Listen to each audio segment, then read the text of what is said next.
আসসালামু আলাইকুম। রবি হাতে কলমে রেফ্রিজারেটর অ্যান্ড এসি রিপেয়ার কোর্সে আপনাকে স্বাগতম। আমি কামরুজ্জামান কনক রয়েছি আপনাদের সঙ্গে। আজকের এই ক্লাসে আমরা দেখব যে এসির চালালে যে বিদ্যুৎ বিল আসে এই বিদ্যুৎ বিলটা কিভাবে কমানো যায়। কারণ আমরা যারা এসি চালাই বা এসি অ্যাফোর্ড করি বা নতুন করে এসি লাগানোর চিন্তাভাবনা করতেছি, তাদের একটা বড় মাথা ব্যথা হচ্ছে বিদ্যুৎ বিল। এবং বর্তমানে যে হারে বিদ্যুৎ বিলের প্রাইস অর্থাৎ টেরিফ রেট যেটাকে আমরা বলি প্রাইস, এই দামটা যে বাড়তেছে এটাও কিন্তু একটা মাথা ব্যথা। তা কোন কোন কাজগুলো করলে বা কোন কোন জিনিসগুলো আপনি মেনটেন করলে আপনার এই এয়ার কন্ডিশনের বিলটা প্রায় 40%-এর মতো কমাইতে পারবেন। তা প্রথম নাম্বার কাজ হচ্ছে, আমরা যখন এয়ার কন্ডিশনার চালাবো সেটা অবশ্যই 24 অথবা 25 ডিগ্রি সেলসিয়াস চালাবো। 24 থেকে 25, কখনোই 16 বা 18 বা 20 বা 22 এই ডিগ্রিতে চালাবো না। এর মূল কারণ হচ্ছে আমাদের এসি থেকে যে বাতাসটা পাই অর্থাৎ ইনডোর ইউনিট থেকে যে বাতাসটা আসে সেই বাতাসের টেম্পারেচার কিন্তু 10 থেকে 16 ডিগ্রি সেলসিয়াসের মধ্যে হয়ে থাকে। আর যেই টেম্পারেচারটা আমরা সেট করি সেটা কিন্তু রুমের টেম্পারেচার। তাহলে আপনার রুমের টেম্পারেচারকে এসিকে 16 ডিগ্রি বা 18 ডিগ্রিতে নিয়ে আসতে আপনার কম্প্রেসরকে অনেকক্ষণ চালাতে হবে এবং আপনার কম্প্রেসর ইউনিট বা কন্ডেন্সার ইউনিট, এটাকে আমরা আউটডোর ইউনিট বলি, এই আউটডোর ইউনিটটা যত বেশি চলবে তত আপনার বেশি বিদ্যুৎ বিল আসবে।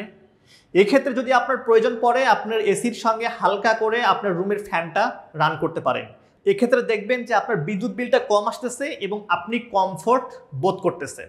তাহলে আমরা কি করব, আমাদের যে এয়ার কন্ডিশনার আছে এর টেম্পারেচারটা আমরা কি করব 24 অথবা 25 ডিগ্রিতে সেট করব। এটা কিন্তু আমাদের স্বাস্থ্যের জন্য অনেক ভালো। দ্বিতীয়ত হচ্ছে, যেই রুমে এয়ার কন্ডিশনার ব্যবহার করতেছেন এই রুমের দরজা জানালাগুলো এয়ার টাইট করা, অর্থাৎ কোনো ধরনের জন্য বাহিরের বাতাস ভিতরে যেন ঢুকতে না পারে, আবার ভিতরে যে ঠান্ডা বাতাসটা আসে এটা যেন বাইরে যেতে না পারে, যথাসম্ভব সেটাকে বন্ধ করা। এরপরে হচ্ছে আমাদের যে জানালাগুলো আছে সেই জানালাগুলোর মধ্যে আমরা মোটা পর্দা ব্যবহার করব। এই ক্ষেত্রে বাহিরের যে তাপটা আছে বা সূর্যের যে তাপটা আছে সেটা ভিতরে কম আসবে।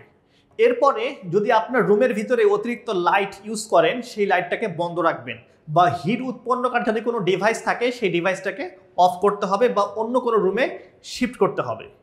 এছাড়াও যখন আমরা এসি ইনস্টলেশন করব তখন আউটডোর ইউনিট যেটা আমাদের রুমের বাইরে থাকে সেটা এমন জায়গায় স্থাপন করতে হবে যাতে সরাসরি যেন সূর্যের আলো না পড়ে, অর্থাৎ ছায়াযুক্ত জায়গায় স্থাপন করতে হবে। যদি আপনি ছায়াযুক্ত জায়গা না পান তাহলে আপনি একটা কাজ করতে পারেন, সেই আউটডোর ইউনিটের উপরে একটা শেড করে দিতে পারেন, ছোট্ট একটা শেড করে দিতে পারেন। সেখানে শেড করে দিলে আপনার আউটডোর ইউনিটের ওপরে সরাসরি সূর্যের আলো পড়বে না। এই ক্ষেত্রে আপনার এসির যে পারফরমেন্সটা আছে এই পারফরমেন্সটা বাড়বে এবং বিদ্যুৎ বিলটাও কম হবে। এছাড়াও অনেক এয়ার কন্ডিশনে দেখবেন যে একটা ইকো মুড আছে। এই ইকো মুড বা হচ্ছে অটো ফ্যান মুড, এই মোডে যদি আপনি চালান তাহলে আপনার রুমের টেম্পারেচার অনুযায়ী এসি স্বয়ংক্রিয়ভাবে সেটাকে নিয়ন্ত্রণ করবে। সেই ক্ষেত্রে কিন্তু আপনার বিদ্যুৎ বিলটা কম আসবে। এবং যখন রাতের বেলা আমরা long time air conditioner use করি তখন আমরা স্লিপ মোডে দিয়ে এয়ার কন্ডিশনারটা চালাবো। এই ক্ষেত্রে আমাদের বিদ্যুৎ বিলটা অনেক সাশ্রয়ী হবে। আপনি যদি এই কয়েকটা টিপস ফলো করেন তাহলে আপনার এয়ার কন্ডিশনারের জন্য যে ইলেকট্রিসিটি বিলটা আসে এই বিলটা অনেক কম আসবে। এছাড়াও আমাদের বাজারে ইনভার্টারযুক্ত এয়ার কন্ডিশনার আছে, সেই এয়ার কন্ডিশনারগুলো আপনি পারচেস করতে পারেন। পারচেস করলে আপনার এই ইনভার্টারযুক্ত এয়ার কন্ডিশনারগুলো অনেক কম বিদ্যুৎ কনজিউম করে। যেখানে নর্মাল একটা এয়ার কন্ডিশনার যদি আমরা 1 টন ধরি 6 থেকে 7 অ্যাম্পিয়ার নেয়, সেখানে ইনভার্টারযুক্ত একটা এয়ার কন্ডিশনার 4 থেকে 5 অ্যাম্পিয়ার নিবে। এবং এটা হচ্ছে ভেরিয়েবল, অর্থাৎ যখন বেশি প্রয়োজন হবে তখন সে বেশি স্পিডে চালাবে, আবার যখন কম প্রয়োজন হবে তখন কম স্পিডে চালাবে। তো এই ক্ষেত্রে আমরা ইনভার্টারযুক্ত এয়ার কন্ডিশনার ব্যবহার করলে আমাদের বিদ্যুৎ বিলটা অনেক কমে আসবে। আর সর্বশেষ আরেকটা কাজ যেটা হচ্ছে, আমাদের যে এয়ার কন্ডিশনারের ফিল্টারটা আছে এই ফিল্টারটা যদি নিয়মিত চেক করি এবং পরিষ্কার করি সেই ক্ষেত্রে আমাদের দেখা যাবে রুমের এয়ার সার্কুলেশনটা খুব ভালোভাবে হবে, আমাদের সেই ক্ষেত্রেও বিদ্যুৎ বিলটা কমে আসবে।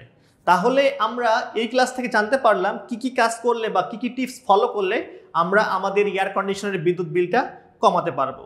তাহলে আজকের এই ক্লাসটা এই পর্যন্ত, দেখা হবে নেক্সট ক্লাসে। সেই পর্যন্ত নিজে ভালো থাকবেন, অপরকে ভালো রাখবেন। ধন্যবাদ।